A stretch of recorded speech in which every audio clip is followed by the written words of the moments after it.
এমন এক গ্রাম যেখানে সবাই একই দিনে মারা গিয়েছিল। একটি গ্রাম, একটি দিন, আর সেই দিনেই সবাই মারা গিয়েছিল। এই ভয়ঙ্কর ঘটনাটি ঘটেছিল ফ্রান্সের একটি ছোট গ্রামে, পঁ-সাঁ-এসপ্রিতে। ১৯৫১ সালে হঠাৎ করে গ্রামের মানুষ ভয়ঙ্কর অসুস্থ হয়ে পড়তে শুরু করে। অনেকে চিৎকার করছিল, অনেকে আগুন দেখছে বলে দাবি করছিল, আর অনেকেই রাস্তায় লুটিয়ে পড়েছিল।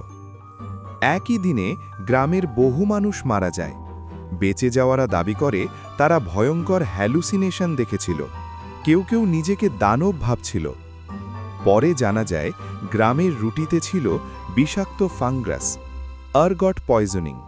কিন্তু আজও অনেকে বিশ্বাস করে এটা শুধু দুর্ঘটনা ছিল না। আপনি কি মনে করেন এটা সত্যিই দুর্ঘটনা ছিল? কমেন্টে জানান।